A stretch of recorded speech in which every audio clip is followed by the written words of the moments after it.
Denkst du, dein Softwareprojekt läuft gut? Achtung, die meisten Firmen verschwenden Hunderttausende nutzlose Tools, die dann häufig einfach beerdigt werden.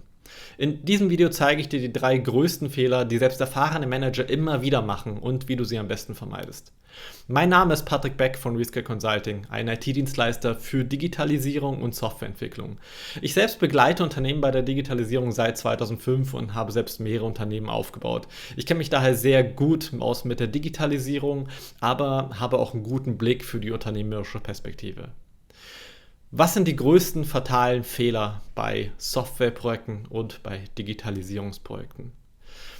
Das Kernmerkmal oder der Kernfehler ist Digitalisierung von oben nach unten. Bedeutet, die Mitarbeiter werden sich schon dran gewöhnen müssen. Müssen sie ja.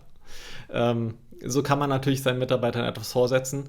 Damit schafft man aber wenig Akzeptanz, Demotivation und vor allem das Problem dabei ist, vielleicht haben die Mitarbeiter sehr gute Ideen, da sie ja täglich im operativen Geschäft sind. Gehen wir zum nächsten. Hauptsache, es ist etwas besser als vorher.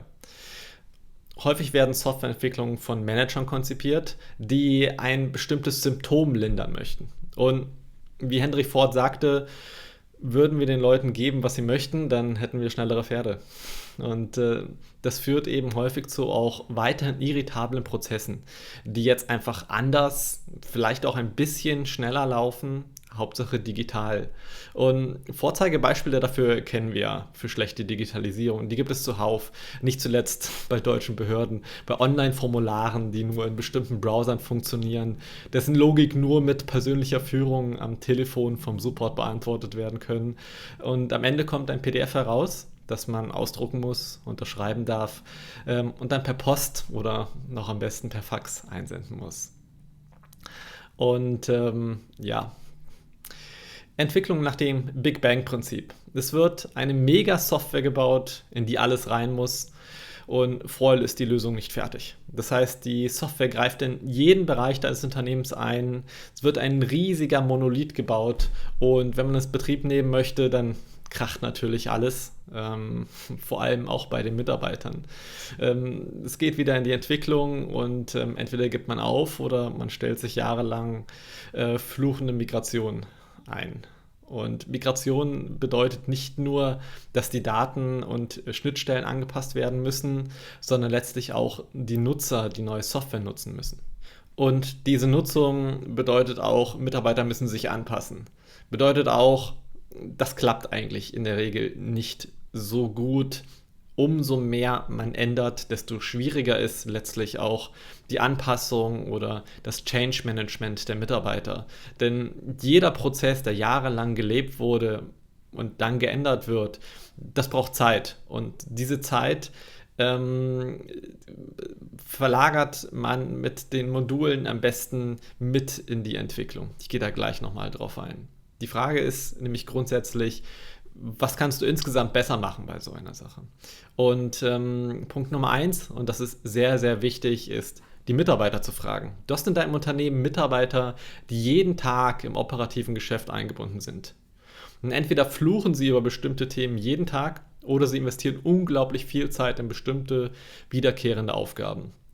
Und wenn du davon nichts gehört hast, bist du entweder verdammt gut organisiert oder du solltest mit deinen Mitarbeitern sprechen, weil wirklich alle Sorgen deiner Mitarbeiter sind relevant. Sei es auch nur zum Beispiel, sie suchen immer wieder die gleichen Informationen, also diese Symptome. Sie vergessen immer wieder, wie man bestimmte Aufgaben erledigt. Und dahinter liegt meist ein viel größeres Problem, das es dann zu erledigen gibt. Und wenn du Software für den internen Gebrauch implementieren möchtest, dann sind deine Mitarbeiter ja auch deine Kunden. Das heißt, ja, sie haben ein finanzielles Interesse daran, es so zu machen, dass es für das Unternehmen gut ist. Aber wenn sie das Gefühl haben, dass sie mit allen ihren Erfahrungen und ihren Sorgen so für irrelevant gehalten werden und du holst sie nicht ab, dann ist das Ergebnis, die Software wird entweder nicht genutzt oder die Prozesse nicht gelebt und du hast am Ende auf dem Tisch halt wieder Schmierzettel oder Excel-Tabellen in irgendeinem oder in einem anderen Programm als Alternativen, die als Krücke genutzt werden, Hauptsache um nicht diese neue Software benutzen zu müssen oder dieses neue Tool, was auch immer du implementierst. Was kannst du also tun? Entwickle eine große Vision, wie dein Unternehmen digital und automatisiert werden soll, aber implementiere es Step by Step. Wir nennen das bei uns in der Entwicklung agile Entwicklung. Und so kannst du in kurzen Schritten ständig von jeder Neuerung direkt partizipieren und nachbessern, wenn etwas nicht rund läuft.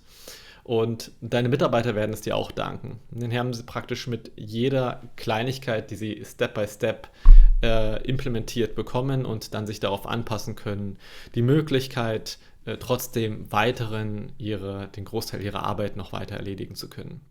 Ja, und wenn du Ideen wie diese auch in deinem Geschäft umsetzen willst und endlich dein Geschäft digitalisieren und automatisieren möchtest, dann melde dich bei mir.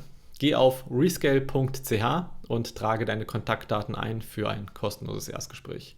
Wir beide sprechen dann persönlich miteinander, wie wir dir in deinem Unternehmen und deiner Situation ganz konkret weiterhelfen können. Melde dich gerne bei mir.